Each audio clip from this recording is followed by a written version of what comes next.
One of the small kids said me, I want to have generator, and like he said it in such way, so open, and it so touched me.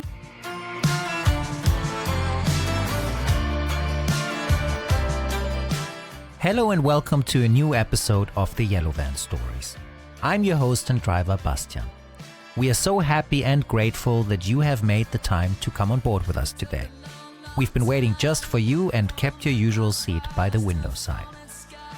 After Russia's invasion of Ukraine, the topic of the second season became very clear to us. We decided to invite Ukrainians into the van to share their stories with us and to learn more about Ukraine's cultural identity. Because too often it has been appropriated by a Russian narrative. The same narrative that now serves as a pretense to the war. Supporting Ukraine, therefore, in our opinion, has a very strong cultural dimension as well. So buckle up and sit back, because today we're going to meet Andri, who has just returned from Bakhmut.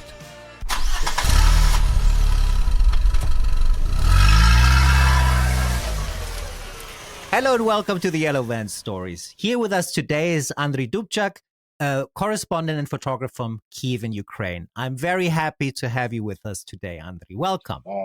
Hello, all. Yeah. Thanks for taking the time today, because I have been following your work online. We'll get into that. Also, your platform, Donbas Frontliner, that does very important work in covering the war, especially in the East, on the Eastern Front, which you have been doing for quite some time.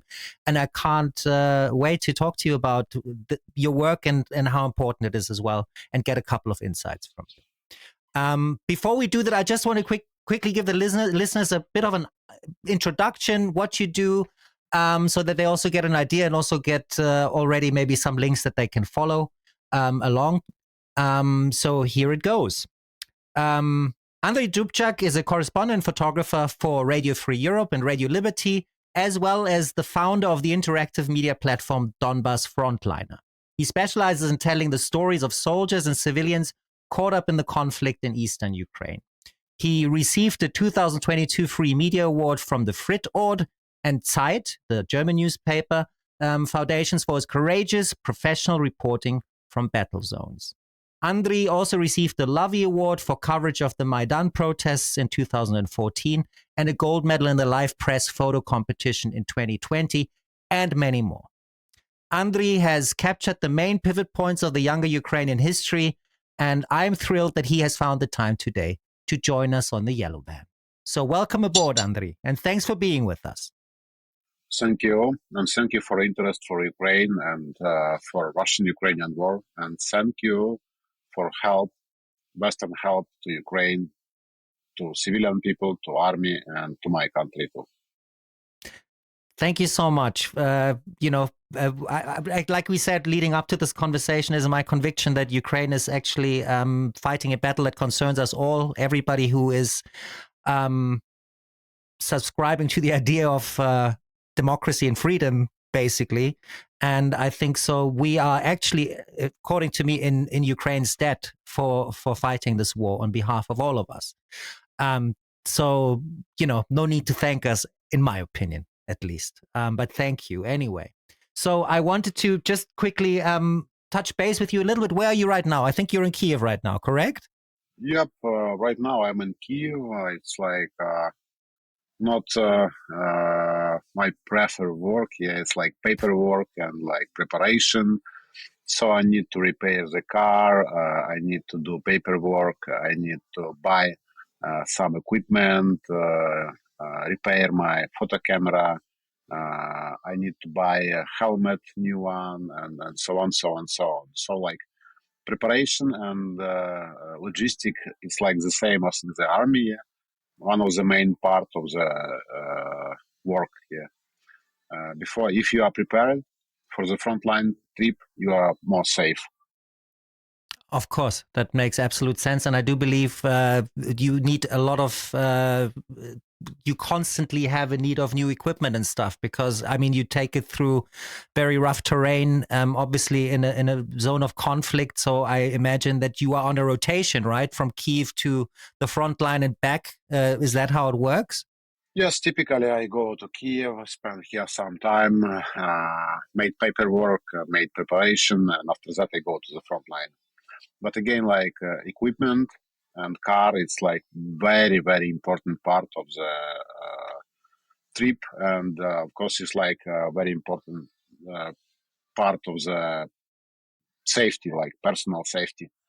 Because, for example, I have like a four-wheel drive car, and for now, after accident near Bakhmut, when I was under cluster munition shelling, and my car lost three wheels and all glasses. After that, I have all time with me two additional wheels to to be safe, because when you're stuck on the front line with no wheels, it's like very dangerous. Because for now, modern Yes. war is like a war of the drones, and if Russia just saw your car on the road, they need just few minutes to shell it. So uh, car Your only and equipment sorry, is your like only way would then be to abandon the car, basically. If you're stuck there for 2, 3, 4 minutes, then the best option for you would just be to abandon the car and go without the car, I suppose. sometimes yes, sometimes not. It depends on the situation, of course. But like no, anyway, like car is safety. Yeah? Yeah. No, I heard about situation when people like a journalist stuck in the mud near the front line, and they left the car. Yeah, but I had the same situation approximately on the new year 21, 22. It was near Pisky. I was with military and it was deep snow. And I had like previous my car, Skoda Octavia. It's not 4 on 4. It's like just car for the cities. And I Yeah. stuck in the snow on the potentially dangerous direction. And we go out from the car. I film it, and but no, thanks to God, like Russia, like didn't see it or decided like do not shoot, and so then military car arrived and bring out my car from the snow. Okay. Wow. For me, this is still, to be honest with you, your photography is has brought the war in that sense so much closer to me. Over the last few days, I've been looking at some of your images again, and what really makes them so relatable is you really take pictures, not really of the fighting so much, but of the moments in between, like the humanity of it all, in a way, like people, like soldiers in dugouts, like the civilians, and how it affects them.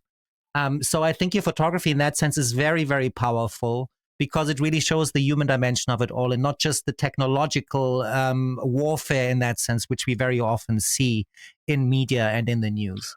So it's Uh, very, very valuable for me in that sense.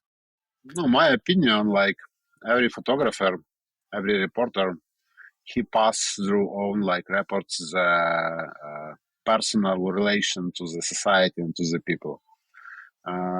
Yeah. You very easily can see like if photographer love people or don't love. So sometimes you can see just like bodies, just scared faces and so on.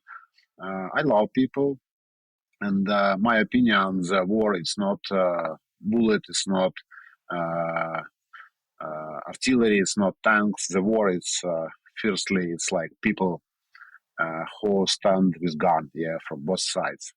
Of course, I don't have possibility to go to the Russian part because, I don't know, they will kill me Yes. or like bring to prison. Yeah, but anyway, like uh, main part of my reports is people uh, and people's soul. No, I try to show it via photography and via reports, via video. Uh, so it's the main part of the war, because So I can also really, yes. war is not only about the death. War is also about life, live, what people alive, and the main part of the reports, it's about people who are alive, who survive, and who protect own freedom and own country. Yes. So I also, at this point, I will really point out and really emphasize to go and watch Donbas Frontliner, your website, and I will obviously link to it in the show notes to really take a look at the images and if you're interested and take a look, because it paints a very, very good picture, and I'm very grateful that you're doing what you are doing, Andri. You've just come back. Yes. Website, for now we just start to rebuild again, but main part of the photo and main part of the stories you can see on our Instagram, Donbas Frontliner. Yes, it's English language, so it will be easy for audience from abroad. I'll link to all of that, obviously, so that people will have it very easy to find you.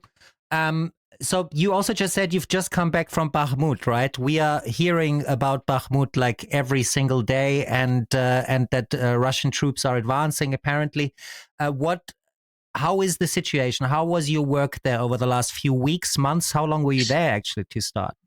No, I was near the Bakhmut last trip. I was in Chasiv Yar, like in villages near Bakhmut. I was directly in Bakhmut in December. So I was for 3 days. And before the Bakhmut, honestly, I thought I saw the war.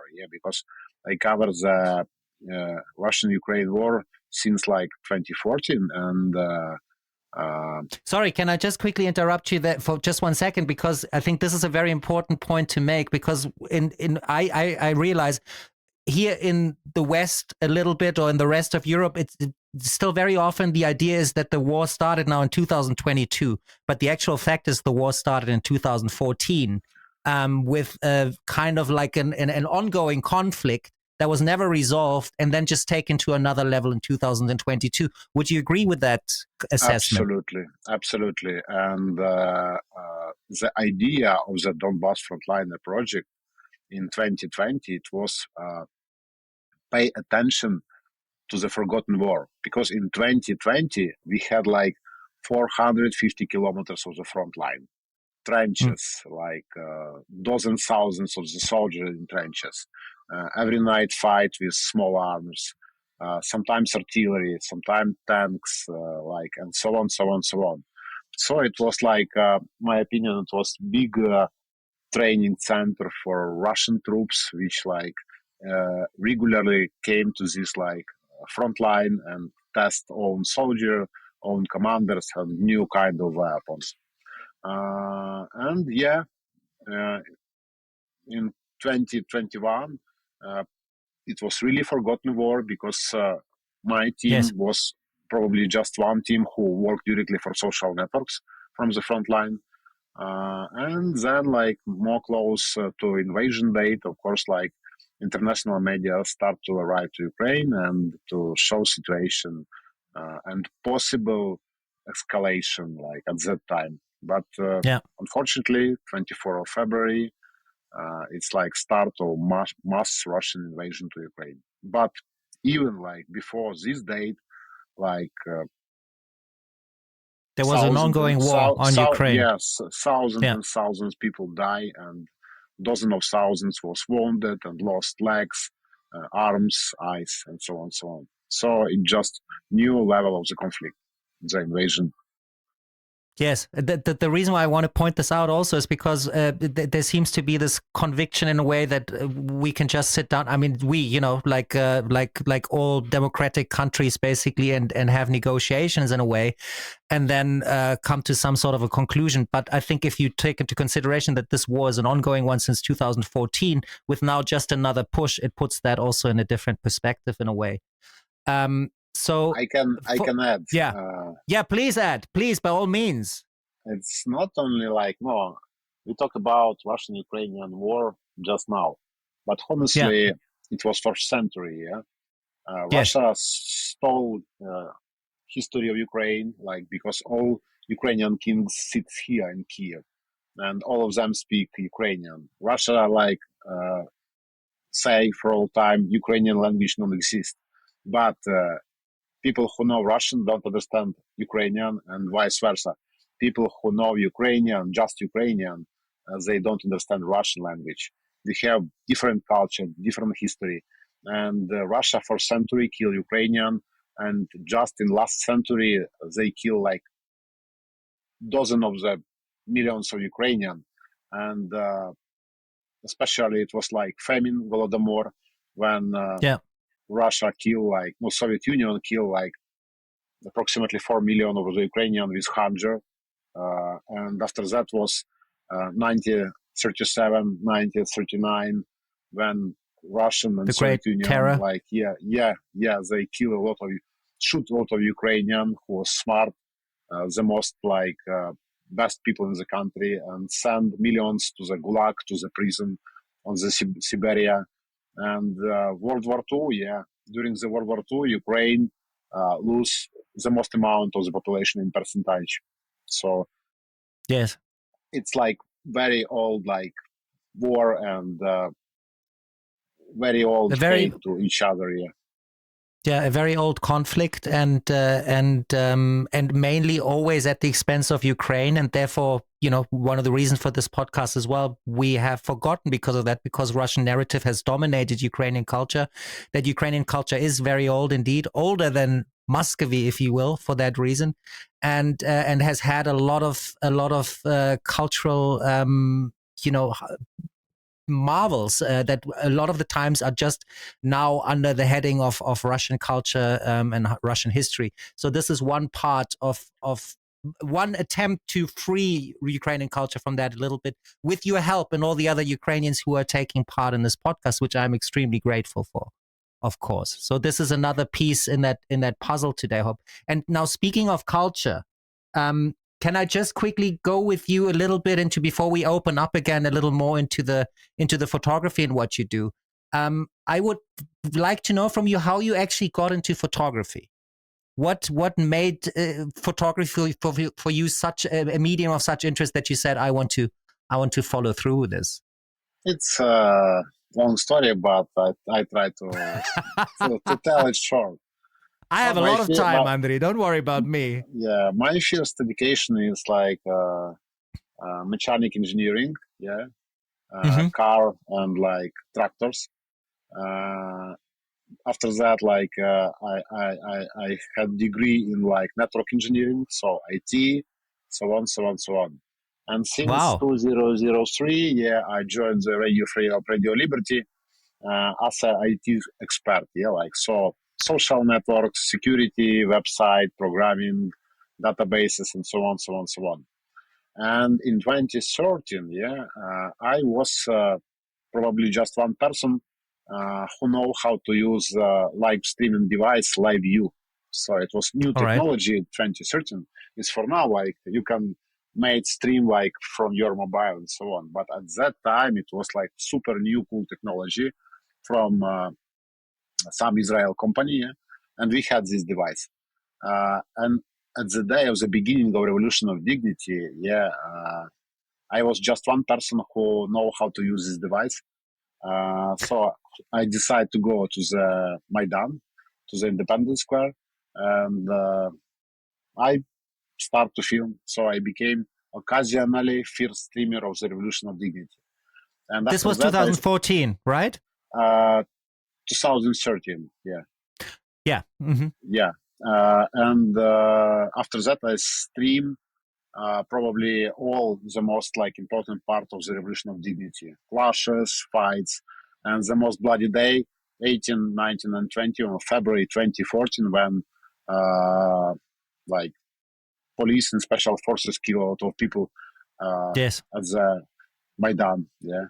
A lot of people fled to the convents there around there. It was a terrible, terrible day. It was terrible day. It was terrible video.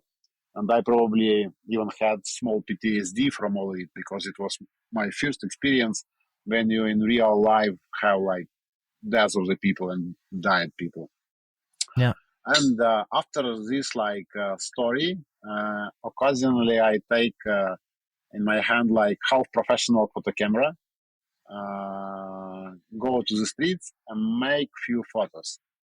And I made photo of the Anastasia. After that, she joined the armed forces and fight on the east of Ukraine, in first years of the war. But I was impressed of this like portrait, and I realized the photography is like, and photo is universal language. So if even people don't know language, don't know the traditional, have like different skin color, anyway, the photo is the most like universal language and one of the most powerful language to show the situation. Yes. And in 2014, I decided to be photographer and start to learn photography.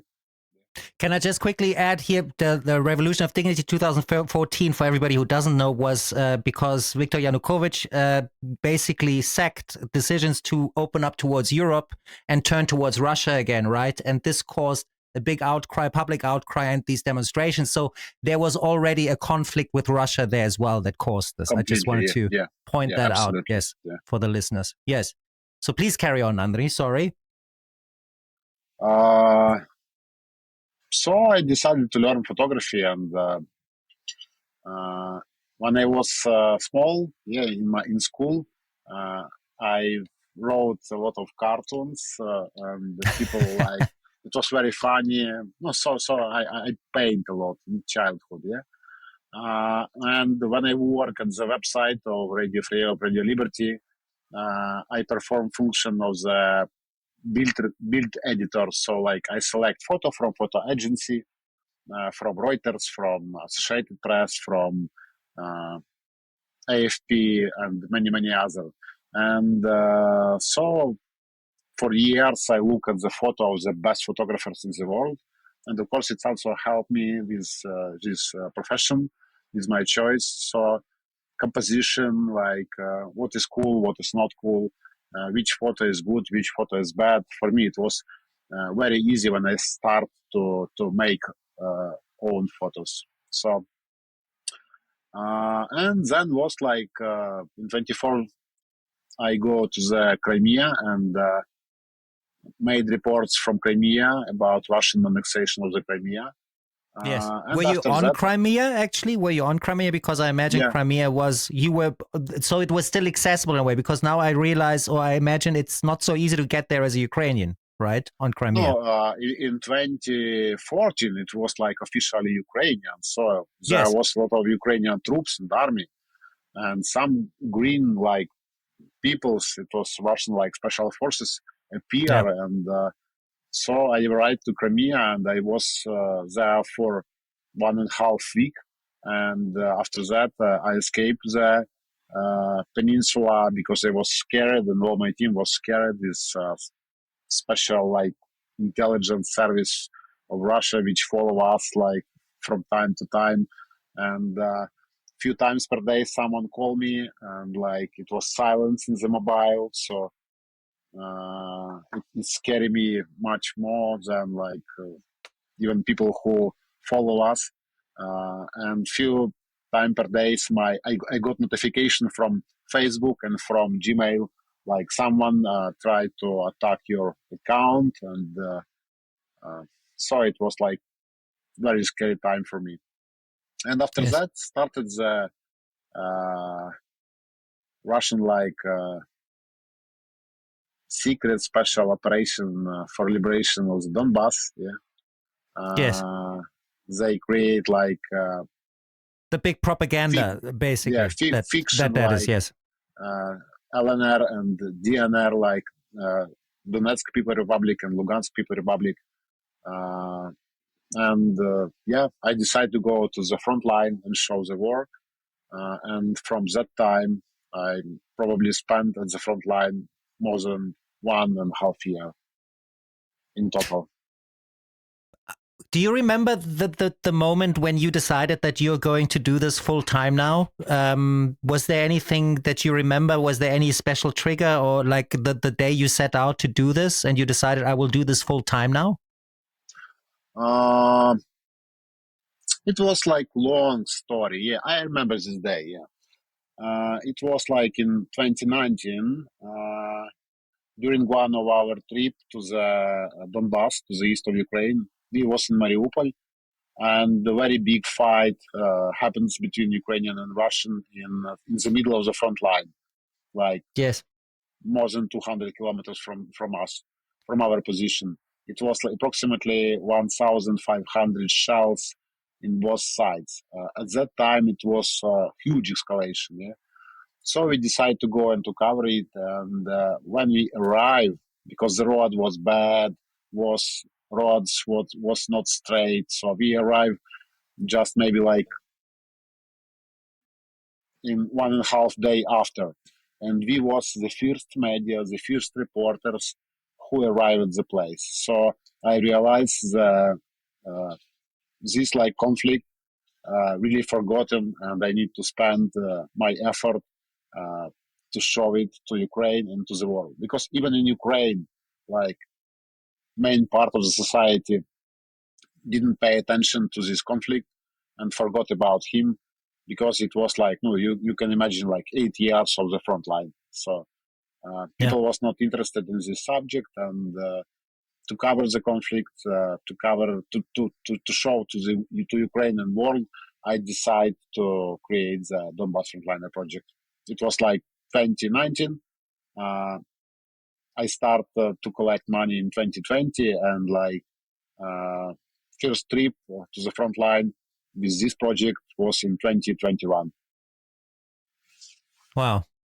And now if you talk to me, I mean the thing is, this is something that I think not everybody can necessarily relate to. Like you put yourself in harm's way, right? Voluntarily. You go to places where people usually run away from. Um, what do you hope to achieve with your photography? What gives you the motivation to do this? Uh, it's not easy question because like all time people have combination of the motivation. Yeah, so I can say like I'm like Ukrainian and must do it. Maybe the most like main answer because I'm interested in this because the front line all time attract my attention because people at the front line I like and love people. Yeah, so for me, interesting like behavior of the people, and at the front line, they don't have time to wear the mask because in everyday life, you need to wear mask, be polite, like Hmm. smile, so on, so on, so on. At the front line, in dangerous situation, people don't have time for it, and it's very interesting for me also for human being, yeah, and as a, of course, also for photographer. And no, of course, I'm Ukrainian, and I realize at that moment Russia will go ahead like some time, and no, it's like a lot of combination of the motivation. So interesting Can for I me.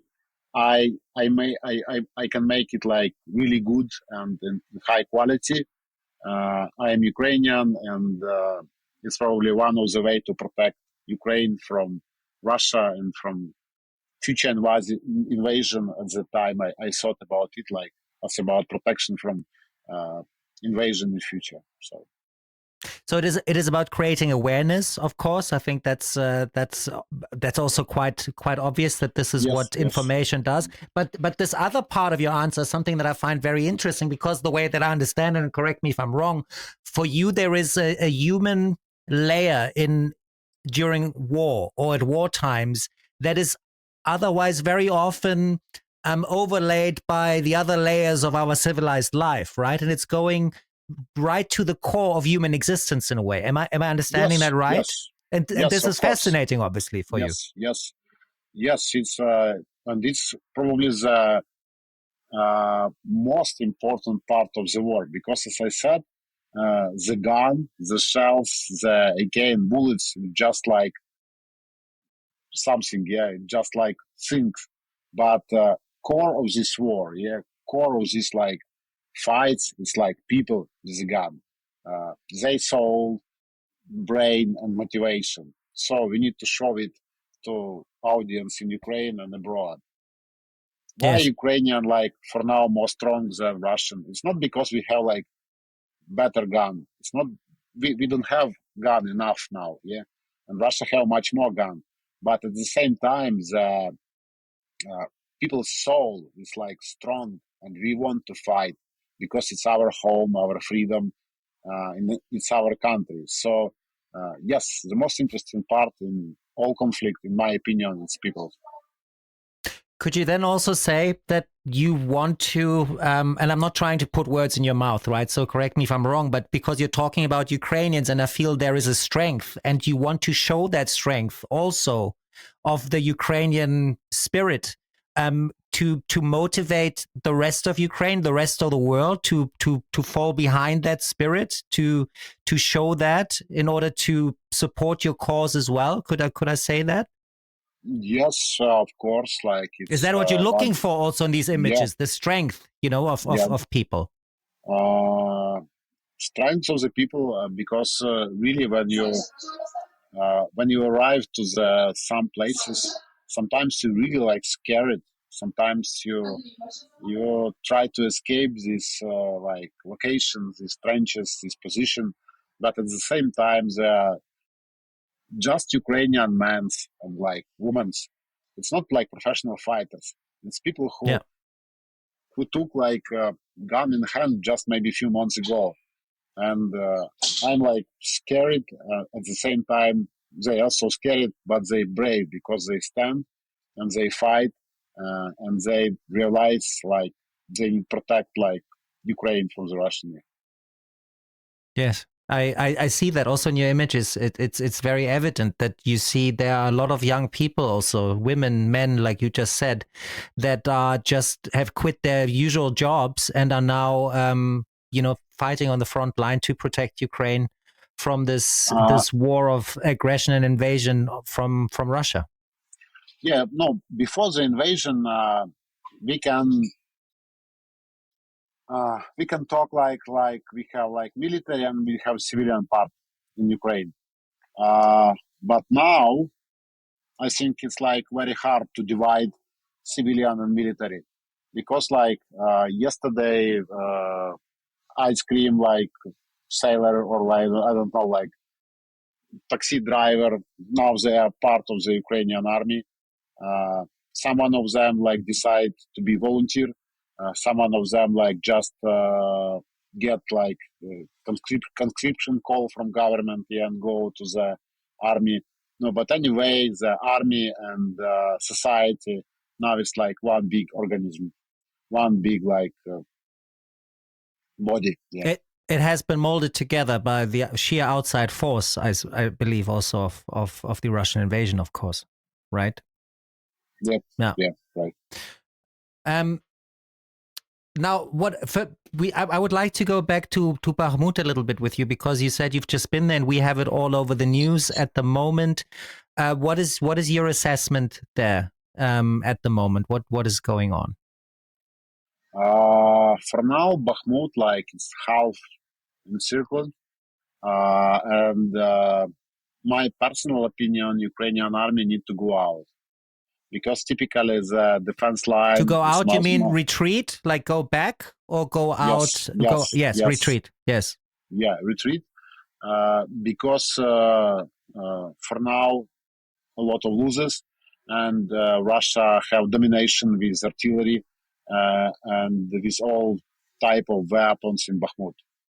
So to save people lives, to protect like from unnecessary losses, Ukrainian army, in my opinion, must step back in these like fights because for Russia it's just like information adventure. It will be information victory, but at the same time, mm, Ukraine can save like hundreds and thousands of people uh, if we step back in this battle.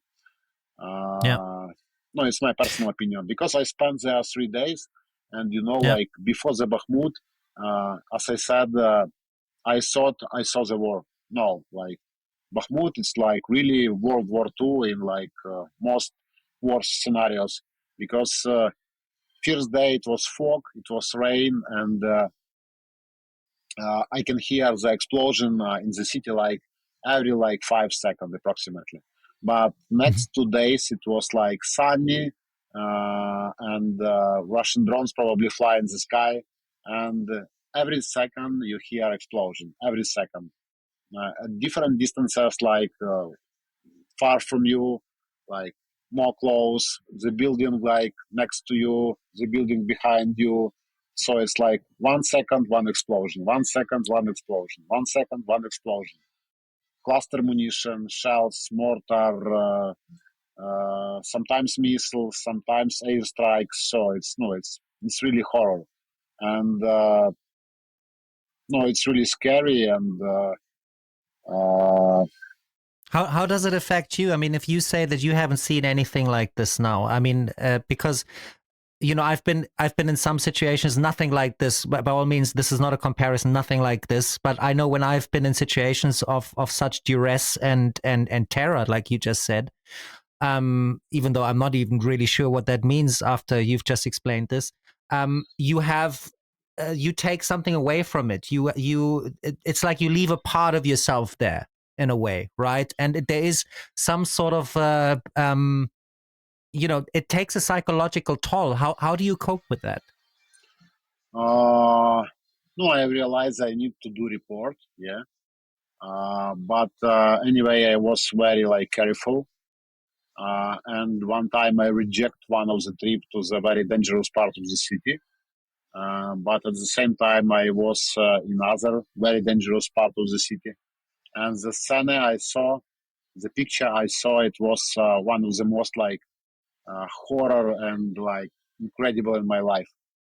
Uh, we go with funeral team to take out the body of the civilian who was killed by Russian airstrike. We arrived at the place, and I realized I saw the Russian position, like maybe in 1 kilometer from me, from this street. Street was completely destroyed by airstrike. It was just like bricks and woods, and the locals who escaped the undergrounds start to scream like, "Go out from here!" No, I realized they was in shock. Yeah. But at the same time, I realize it's like very dangerous place, and if I will stuck here, I will die. Yeah, so I made just maybe two pictures through the windshield glass, turned back my car, and escaped this like location because it was really dangerous. And no, I was under many type of weapon like fire. I was under heavy machine gun fire, under sniper fire. Thanks to God, not very maybe professional sniper. I was under direct mortar attack, direct cluster munition attack, and after all these cases, you need to be very careful with your reports. And I realize sometimes you need to stop yourself and do not go ahead because like you have one life, and no one picture in the world not cost your life. So in Bakhmut, I was very careful. I made report and I escaped it. And it was in December, end of December, yeah. But last time when I was in that part of the country, we decided do not go to the Bakhmut because it was very dangerous first, and second, what you can film there. So you'll be just driving through the city with no mobile network, with no information, and with unpredictable result of the photography and videography. Because people typically hide in underground, and you need to find this underground. And like, no, it was unnecessary risk to do report from the Bakhmut in such condition, like, no, 1 week ago. So. But you must also carry that shock. I mean, like everybody gets shocked, right? I mean, if you find yourself in that, like, Yes, is I that was shocked. Yeah, but no, again, like it's not my first experience with artillery and fights. yes? But I can say like day number three, I was so scary. So I can't make photo and video. I just like smoke, Yes. smoke inside the buildings. and Russia shell all around us. And the guy who stand with me in one of the buildings said, "We have like it's like good building, but we have just wooden floor, like old school. Yes. So it was not concrete, just wood. And no, I realize if mortar or shell will hit this building, all of us will be dead, like or wounded. So And but then if you're in this situation now, this is something, and that's why I still like follow through with this a little bit. Like if you go through this, like the first instinct is to get away from there, but you stay and you keep reporting. Maybe not this time, but you will go back. This is what you do. Like where do you find that strength? Where do you find that conviction? Is it in your private life? Is it like what, or is it just because the cause for you is so strong and so valuable that you don't even question it anymore? It's very hard question. Sometimes I ask my own the same question, and I don't have clear answer. Like it's again a lot of answers. So I'm professional in it. I had an experience. Probably I know the situation. Probably not. It's my country. I need to show it. A lot of people wrote me a very good words about my work, so I realized it's important, and it helped to Ukrainian. Sometimes it helped to real people, to civilian, to children. It's bring help and donation for them. So how can I stand away from so big like fights of my country for freedom? For no one year, like when the invasion started, it was Ukrainian language teacher, young woman like 30 years, who took AK just first day in her hand. She said like a very interesting phrase for me: "We just want to live in our country."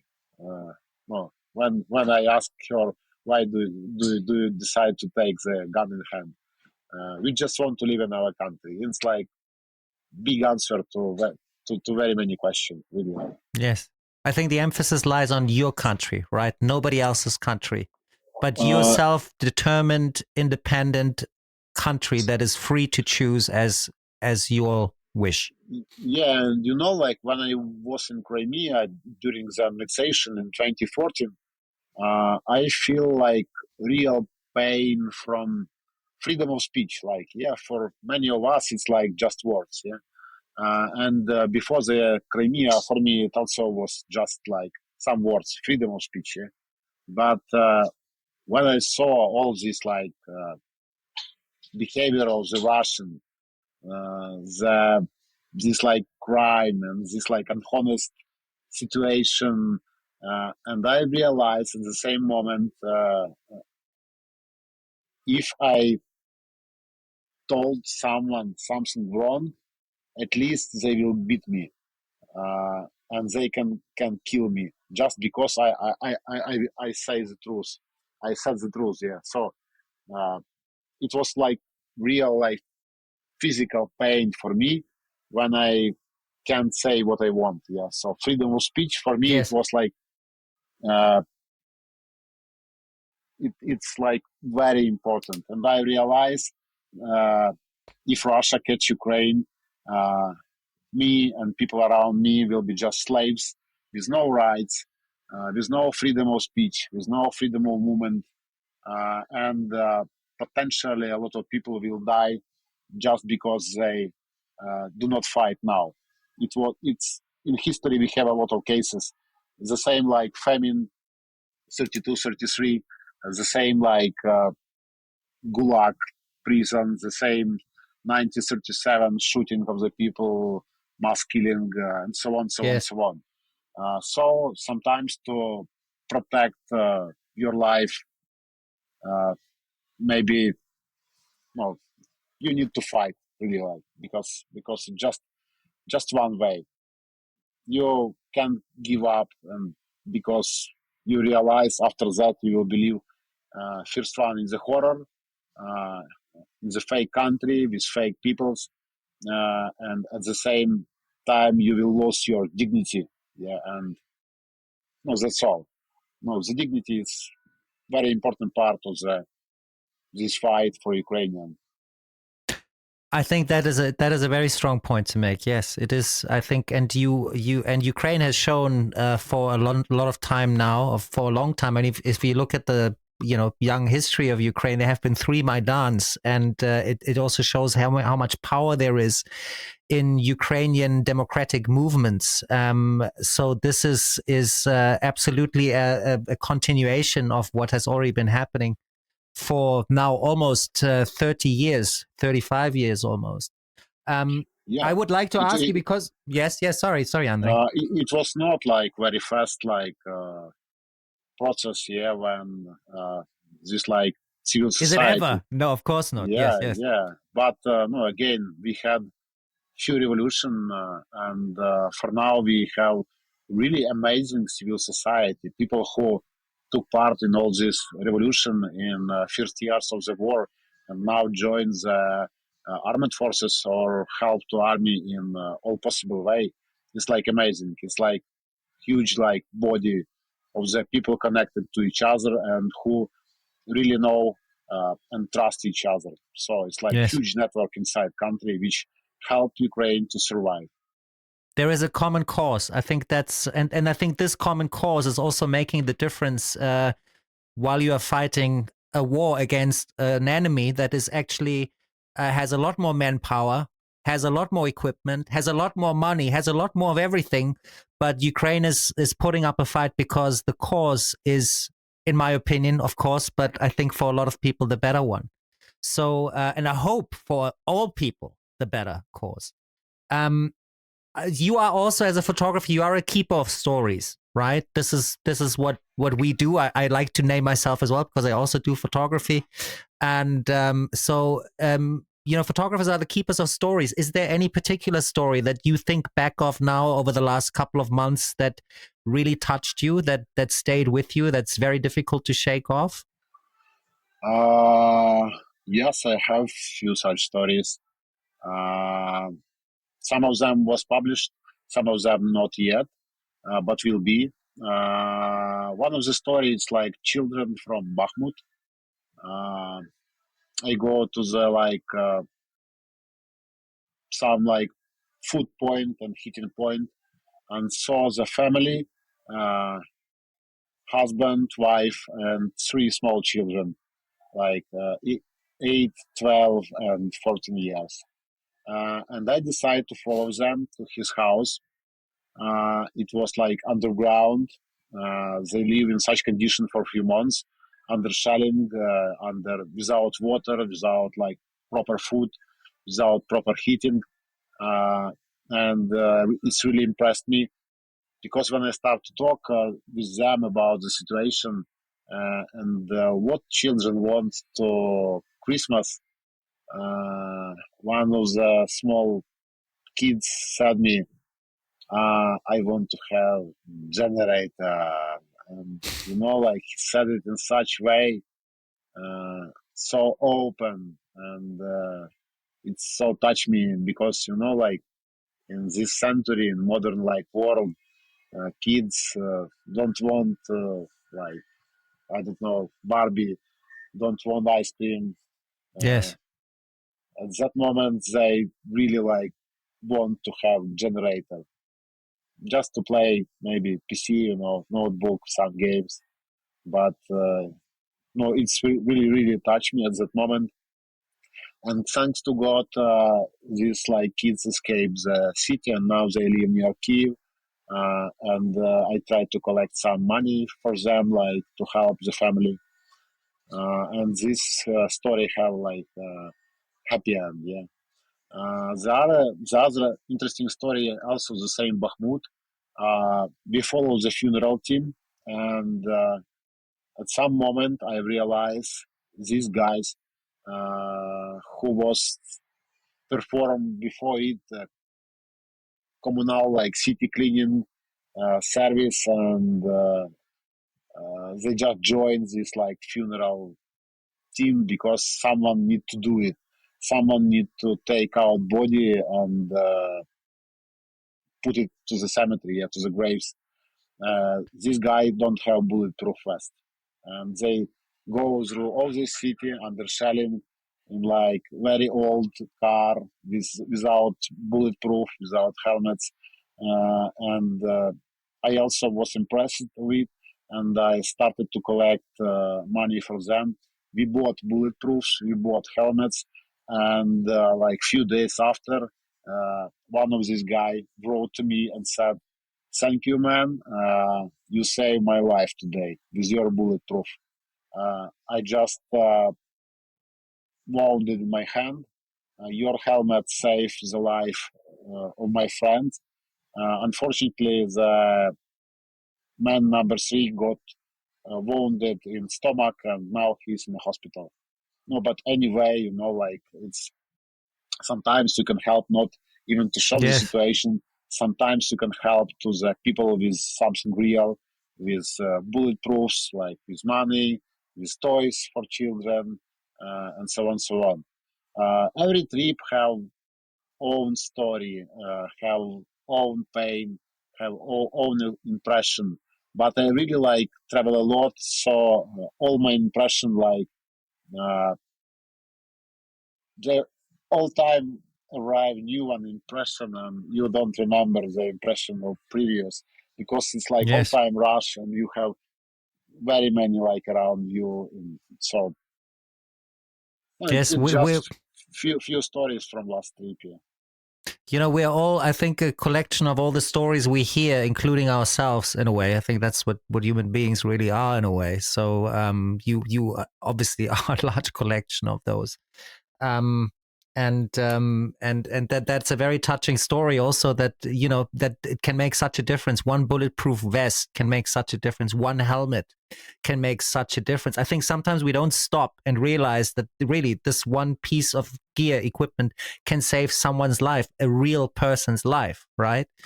Yes, And yes. I think this story that brings that home very, very clearly, and it touches me also. And I'm sure for you that must be an amazing, an amazing memory to have achieved that with just collecting vests and helmets. Um, Thank you for sharing those stories, Andri. I think you would have so many more of those, and maybe we will actually come back at some point. And but actually, having said that, this is a good moment also to maybe make the move over to Donbas Frontliner, where you collect all these stories, where people can go and read them. So, would you care to just give us a bit of an overview what the idea of Donbas Frontliner is and what it set out to do? The idea of Donbas Frontliner, it's like reporters media. It's like not analytics. It's not like news. It's like true reporting from the place uh, where our reporters is present at this moment. True reporting, and of course, like this information about the war for Ukrainian audience and for international audience. And big part of the project, it was like help to Ukrainian media and to international media to show the conflict. Uh, I have all time a lot of call, a lot of messages from uh, big international media, from freelancer, and so on, so on, so on. And uh, I try to help them all with like information, with access, with stories, and so on, so on, so on. And also one of the part, I realized like we're not big media, yeah. For now, we have just two teams who can go like somewhere. Uh, if we can't cover the subject, we need just to highlight it and show to other big media, which after that we'll do like big report about it. Uh, so I can only it's like, recommend going there because I've gotten a lot of information from there lately. I have looked it up, and as I said, the stories are very important because I do believe, especially the stories that are kind of aside from the the mainstream of media coverage. I think they are very, very important to hear because they give war a human face. And I think we should never forget that it's not numbers. It's not that we hear that there's 100 people dead in a day or 200 people dead in a day. It becomes numbers at some point. And we have to realize and remember every single number is one life that is lost, a life that has a family, children, lovers, parents that mourn for the loss of this one person. And I think in what you are doing, this is something that makes sure that people do also see that side and understand that this is a side of the war that may never be forgotten. The best way to show situation, it's like to show someone personal like life at the front line. So it's important. Yes, absolutely. I would like to ask you, if I may, and tell me if I'm overstepping a line, and you know, absolutely no problem. But I would also like to just ask you, because doing what you do, it also must affect your private life. Obviously, I had the luck of having been in communication with your wife, who is fantastic, amazing woman. Greetings on this end here as well. Again, thank you for taking care of the back end of things a little bit. How is it for your wife to see you go and put yourself in harm's way in return? I'm sure that must be very difficult. Is it something you get used to, or is it something that's also just very difficult for you guys? It's about private life. You don't have time for it like often, really. I haven't seen my parents maybe for 5 months, something like this. And with my wife, we meet also not very often. For example, we haven't seen each other for 1 month. Yeah, but at the same time, Lisa like now is part of the project. She became a manager, and she also worked for other big media like NBC News when the war started in Kharkiv, New York Times, Helsinki Sanomat, and she have now really huge experience, and she now very helpful for the project. Without her, like a lot of things not possible now. So a lot of compliment to my wife. I Deservedly love so. her. Yeah, I love her. But unfortunately, of course, like all these reports, all these trips, like take away me from her for a long period of time. Yes. From family, from my 3 cats, and from Kiev. So it's like sad story, but at the same time, I realize I need to do it. Yeah. Okay. Well, again, from my side here, just to point it out again, thank you to Lisa again for making, preparing this today. She did a great job with that. Always very much available. So thank you again. Yeah, I see that you guys, though, with all this difficulty, have found a way of turning it into a collaboration, into something that you both share, and most probably this is also something that that helps, I suppose, that you both feel the need to do it. Yes, but no. At the same time, I realize all of the Ukrainian journalists, and especially me, we have like very big professional deformation. For example, not so many time ago, I was in the funeral. It was like killed Ukrainian soldier. All people like cry around me, and I just stopped. Like I didn't feel like nothing. No, I just it was just body. So I don't know why, but sometimes I cry. Sometimes I do not feel nothing because maybe the brain uh, wants to defend yourself from all this like scary story, from PTSD, from stress, and you just like do not feel nothing sometimes. So professional deformation very big, and at the same time, I have now story. The reporter from United States, Stephanie, came to Kiev to film other work, to film the situation in Ukraine, and she was here just for 2 days.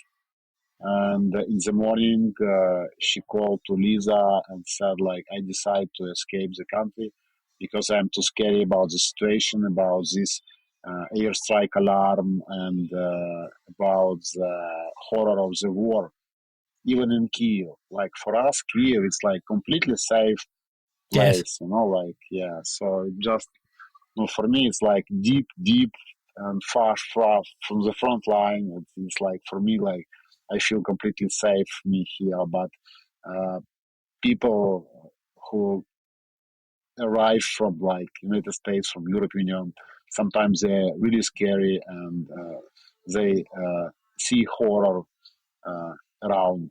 So professional deformation, I can say, it's very big, and we stuck in this like period of the war, and so it's just fact. Yeah.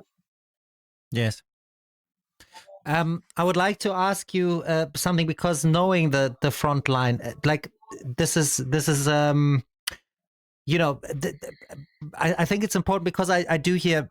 Look, I'm German, right? So for me, arms and war has always been something that I have tried to see as a thing as of the past, right? Even though I know, like, there have been wars going on in the world. I mean, I'm not naive, but like, for personal involvement, because of the terrible history of Germany, also the atrocities that were committed in the name of Germany, and so on and so on, there has been a very big distance. So I do I'm just saying this because I want to make sure that everybody understands as well that I understand that people are calling for a stop to arm Ukraine. We shouldn't sell weaponry, and so on and so on, because it will just cause increase the conflict potential, and so on and so on. I just don't believe that that is the right way to do it, because we would be leaving Ukraine alone during a fight that Ukraine are fighting for ourselves. Now, I'm being a little suggestive with my question, but what would you say to people that say that armaments should be stopped to Ukraine so that there can be negotiations? What would you answer them? We had a lot of examples in history. For example, the World War II, yeah, and in 41, the Soviet Union had so many guns, so many tanks, so many jets near the Polish border, yeah. And so a lot of historians said uh, Germany decided to attack first to prevent attack of the Soviet Union. So if Russia, if Soviet Union, if like Russian Federation, it's like the same for me, yeah, catch Ukraine, it will be not stop of the explosion. It will be just one part of the explosion. So, example of the LNR and DNR territory, it's Ukraine, yeah, but it was like captured by Russia in 2014. Uh, for now, what Russia do?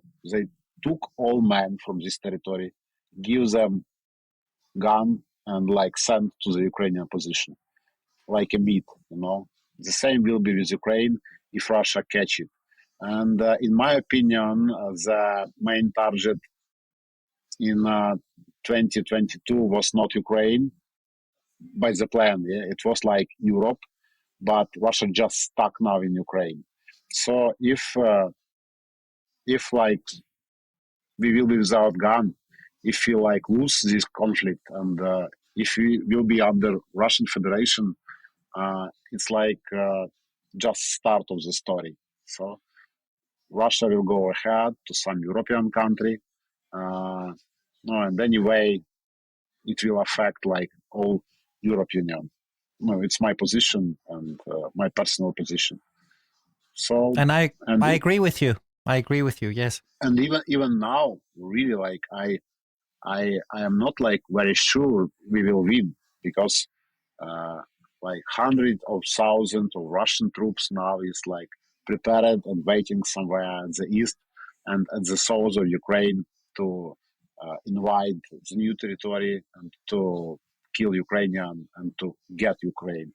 So we need to fight and maybe even fight more strong than before, because like no big another one big escalation, another one big invasion is ahead, and I can't predict when it will happen, but anyway, Russia like have enough of resources for it. Yes. So we need gun, we need shells, we need bullets, and we need like help for civilian who trying to survive, because it's like horror story for millions and millions of people. The United Nations uh, have official statistics. For now, Ukraine have 8 millions of refugee, yeah, and Yeah. total population of Ukraine. Sociologists like say it's like 36 million people. So you can imagine, just refugee 8 million of the people. You know what you said. I think that's something I agree with that entirely. I think it's a question of whether we make this story stop in Ukraine now, or whether it continues and it will move on further throughout Europe, other parts of Europe, Moldavia, Georgia, and so on and so on. Yes. I think this is the question. And if we don't provide any more armaments, this will go on. So, with as sad as it makes me that this is necessary, according to mine and also your opinion, I think there is no other option but to do as much as we can, as long as we can, to support the fight of Ukraine. And I think that's a very important point to make also. And obviously there will be a lot of argument about this, but still, this is our point. I believe your point and my point as well. Yes. Yeah, it's my point, and your probably. If we will talk about the war in past, in 2013, I also thought the war not possible in my country at all. Yes. At all. And if someone will tell me in 2013 you will have war with Russia like next year, and you will have all this like bullshit like war now, Bucha, Irpin, Kharkiv, like missile strike, and so on, so on, so on. Like, no, I said probably to him like, you are crazy. So, but we must realize Russia is like very dangerous and like big animal, and we need to fight it. Yes, I am in full agreement with you there. I would like to. These are my closing questions, basically already, Andri. Just so you can plan your time a little bit. You know, according to these are the questions I kind of ask all my guests, and it's always interesting to hear from me. So, because for me, Ukraine is also an amazing nation building project, right? There are, I mean, you know, in every country there are problems that have to be addressed and to be overcome. But at the same time, I also believe Ukraine is a country where democracy has really deserved its name in a way, because as I said earlier, 3 Maidans, right? That was the sheer force of public opinion that took to the street and actually turned politics around. So this is possible. So Ukraine, I look up to Ukraine just for that alone, right? This is an amazing achievement to me. So, and this is something we all need to protect in all of Europe, I believe, because this is the exact essence of who we are and who we want to be. We're not always that, but we want to be that. So having that in mind, what do you think, according to you, what can the rest of Europe do to support Ukraine, aside from armaments that we just discussed? What else do you think is important for Europe to support Ukraine? Interesting question.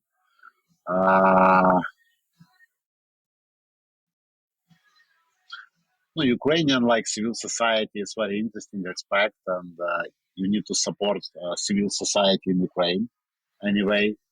And no, I don't know.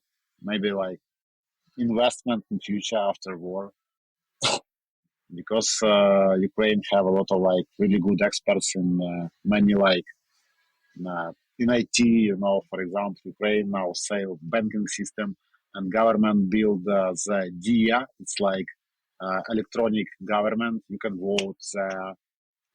You can have all your documents there in your mobile, and Hard question, really. No, now you think like I thought all time just about gun, about help to civilian, about refugee, about education. Yeah, of course, like It's a education. multi-layered question, of course. It's a multi-layered Yeah, question. Yes, education is always always should always be right on top, yeah. according to I me. just want I just want Ukraine will be open for Europe and for all world, and like Ukrainian like students and Ukrainian children can go to any other country, and the same like. Uh, the kids and the students from Europe Union will came to Ukraine and share experience because kids and children it's future and we need to pay a lot of attention to it uh, to their life to education and to connection between Europe and Ukraine. Yes. Education, yeah, education. That is true. That holds true for every single country in the world. Yep. Absolutely, I agree. And what if I ask you personally now? You know you know so well what is going on in Ukraine right now because you're there. You see the actual imagery, the actual life reality of war, like from so close up, just like hardly anyone does who is not fighting, right? If you see all of that, what is your hope for the future of Ukraine? Of course, that the war ends as soon as possible. That's all our hope. But after that, what is your hope for the future of Ukraine? Successful, rich, good educated country with great like civil society, and the future of this country will control not like someone like Putin or like any other person. It will be controlled by civil society, and because Ukraine is like a small baby for now, we can instead to rebuild the technology and instead to rebuild the process, we can get the best experiences from the world and like build a really new one. And yeah, for now, all Ukrainians know what does it mean like costs of freedom. So I hope after the war, when Ukraine win, if Ukraine win, I don't want to say it, but anyway, like we have possibility to lose. Uh, we will have really great civil society, which will control all aspects of the country life, of the like, yeah, of the Ukrainian life, economy, like Yes. medicine, Have you military. Have you thought about what you would do if this war comes to an end? And like I said, as soon as possible, hopefully. What you would do? What Yes, would you do? What would you do? How would that change? What would that change for you? I will do the same. I will do reporting about people around me, about people's soul, about people's lives, but just without gun. Like it will be villages, it will be like towns, cities, like organization uh, and movements. No, so it will be the same, just in peaceful life. Wow, can I just have to say quickly, because for anyone who's listening to this only, when I asked this question, Andri's face lit up. It was just like, just the idea of taking pictures just of village life or life in Ukraine without a gun, like you said, you were starting to glow. And it just, that alone shows like what a dream that is for you and how it makes you feel. It was wonderful to see your face light up like that, Andri. Uh, yep, like I hate war, and I just show it because it happens in my country. I had suggestions from other journalists to go to Syria, to Afghanistan, to Nagorno Karabakh, but I reject it because I don't know languages, I don't know society rules, and I'm not interested in wars. Yeah, I show this war just because it happened in my country. Yes. At this point, usually I ask for my guests to recommend a website or something that people can donate money to, right?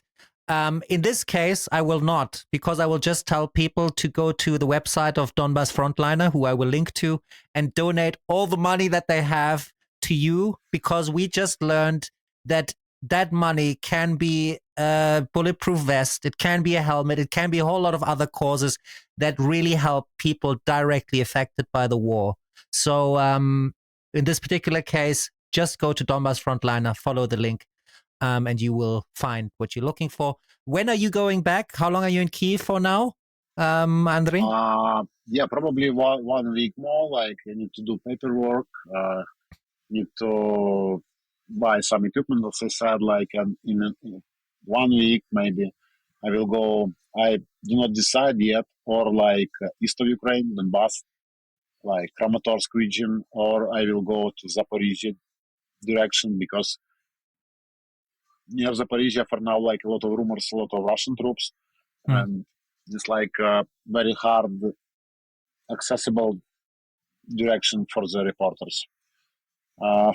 For Ukrainian reporters, it's like some easier to get access, and I know some friends, some troops, so maybe I will get access. No, anywhere frontline. And I can safely say, I think we wish you all the best for that. You know, all the safety, and that you return safely also again from there to Kyiv. And that the dream of a free and democratic Ukraine that is not at war with Russia will come to life soon, very, very, very soon. And that is the hope that I have. And I think that everybody who listens to this has. So, Andri, thank you so much for being on the Yellow Van today. It was an incredibly insightful conversation with you. Keep on doing what you're doing. You are doing an amazing job, and all the best from me and all of us here. Thank you, Bastian, and thank you all for support of Ukraine. It's really a help to Ukraine, because without Western help, we lose Ukraine like many months ago. So, thank you.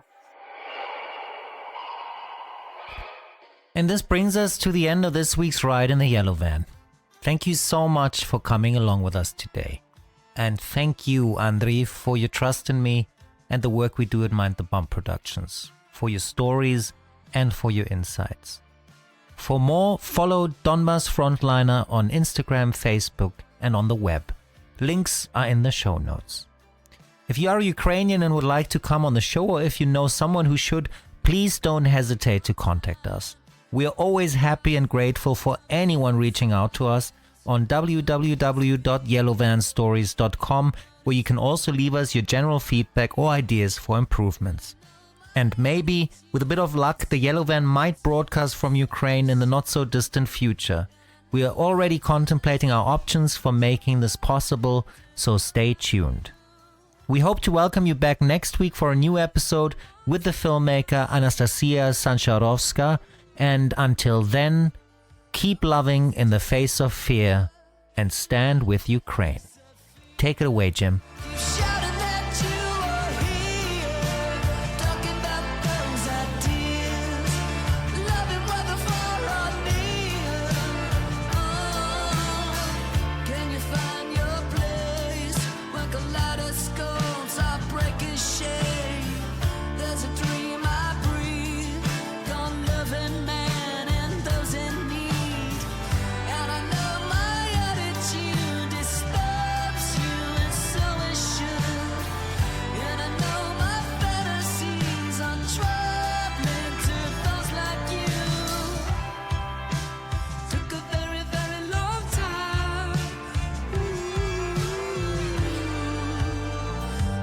Message is clear. Keep living in the face of fear.